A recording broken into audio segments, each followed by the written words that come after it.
Somebody sent me a picture the other day. This guy had a pickup truck, and on the back he had all this shit. Anti-Obama. Obama, is that how you say his name? Obama.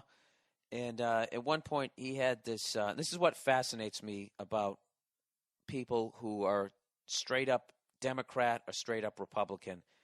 It reminds me of people who are into like fucking organized religion, just like the blinders that they have on. This is the bumper sticker this guy had. It said, recession, your neighbor loses his job. Depression, you lose your job.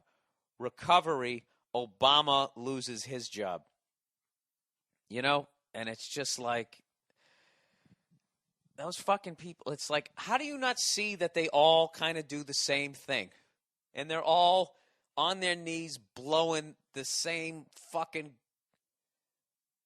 I mean, don't you see? Okay, Clinton, Democrat, liberal, right? Bleeding heart liberal. What does he do? The bleeding heart liberal. He's for the fucking everyday Joe. He's just going to give it away to the broke people. What does he do?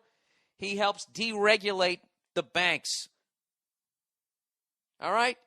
George Bush comes in, right? He wants to help out fucking major corporations and all that type of shit. Doesn't give them one war, he gives them 2 wars. $1 billion a fucking month or whatever the hell it is going into those fucking cunts' pockets. God, and the combination of those 2 fucking moves, the deregulation of banks, trying to fight 2 fucking wars, 2 away games, by the way, on the other side of the fucking planet, bankrupts this goddamn country. Obama comes in, right? Bleeding heart fucking liberal. What the fuck does he do? Gets us out of Iraq and then escalates the shit in Afghanistan. Has he taken any of these bankers to task? They stole $1 trillion. They can't even say where the fuck it is or who got it. Is he going after those people? No. They're not. It's the same fucking people. Which is why I resent people when they tell me when I vote for a Ron Paul or anybody else, you know, like of that ilk, who's saying that these bankers and these corporations are completely out of fucking control, and we need to audit the Federal Reserve or maybe even shut the fucking thing down, and they're not allowed to debate, and they're just considered a crazy person. And then you go out there and you basically make a decision between the 2 fucking guys that they're giving you to vote for. That you feel like, oh, we made these choices. You didn't. You didn't. It's all the same fucking guy. How you didn't figure that out in 2004 when your choice was 2 white guys who both went to Yale, who were both a member of that fucking group, the Skulls or whatever. It was the same fucking guy. And I love how the fucking Democrats somehow get away with being like, they're all like millionaires. Like John Kerry was a fucking goddamn millionaire. Somehow he's going to be a man of the people. I don't fucking know. I think at a lower level, I think you can actually affect change in political office. But I think once you go past a certain level, I think when you get to like if you were like a senator of your state, I just don't feel that, I don't know. I think Obama said a bunch of shit that he was going to do, got into office, saw how shit worked, and right now he's trying to prevent getting shot in the fucking head like everybody else who gets that job, and you just do what they want you to do. That's my fucking 2 cents. But these fucking morons who will come along and just sit there and blame the current president if they're not a member of their party, it's just beyond me. It's just fucking beyond me. Like, I don't know. But like I said, I feel like I've talked about that enough on this fucking podcast.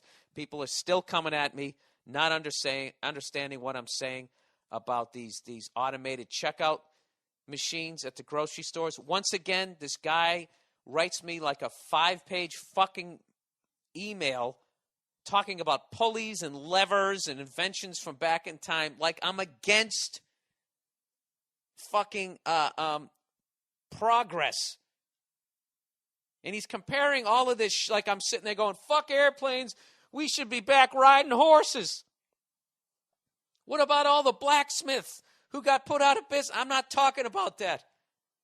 I don't want to ride a horse to a gig in fucking Philly. I don't want to do that. I love airplanes. I don't have a problem with that shit. I'm not talking about progress. I'm talking about something that makes me have to work for somebody for free. That's what I'm saying.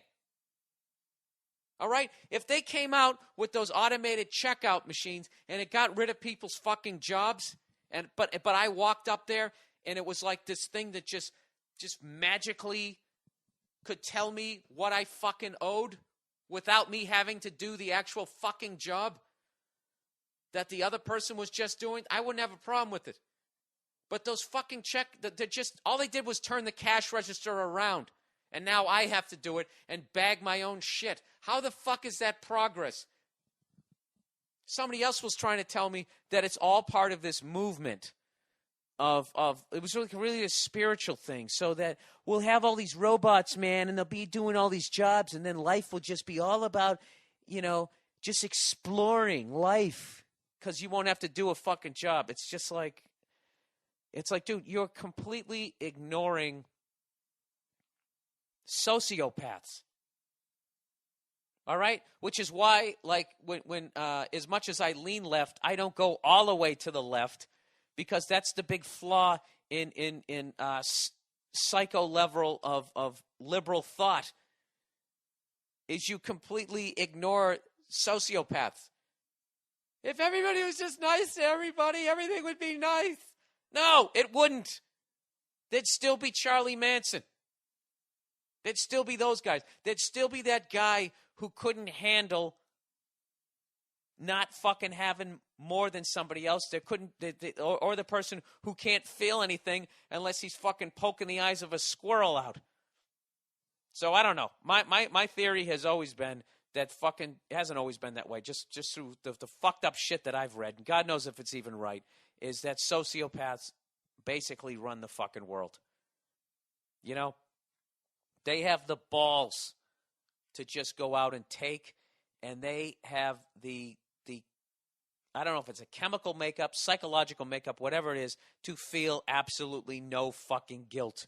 They could give a fuck about other human beings. They could give a fuck about nature. They could give a fuck. They could give a fuck. So, Jesus Christ, I'm so on my goddamn soapbox. I don't even know what the fuck I was talking about. Oh, getting back to that shit. So that is my I don't have a problem with ATMs. Okay? ATMs, I basically became my own fucking teller, but here's the big difference, is I then had access to my money 24/7. You gave me a little something. I don't have a fucking problem with that. But I walk into a grocery store, and now I'm standing behind a fucking plumber trying to scan a week's worth of goddamn groceries. It's not quicker. It's not, it sucks. Fuck you. Okay, stop sending me fucking emails about pulleys and levers. Jesus fucking Christ. The advent of the wheel. He's fucking 40 BC. Ugh. I'm not working for fucking free. I'm not doing that. Those goddamn automated things there when you go into a parking garage. Now I got to stand in two fucking lines. I got to stand behind somebody as they try to stuff their crinkled up dollar bill in trying to pay for their parking. And then I got to drive, then I drive down waiting to leave, and they don't get to just fucking leave because they got to make sure they paid. All you did was create an extra line, and you eliminated the fucking parking garage guy. And now I got to sit there and wait for the person to, where the fuck did I put the ticket that said I paid? Twice as goddamn long. That's what I'm talking about, pulley and lever guy. That's what I'm talking about. I'm talking about inventions that do not make my life easier. They just make me work for fucking free. And the time that I spend in the store is not any shorter, and a lot of times it's a little bit fucking longer. That's what I'm talking about, sir.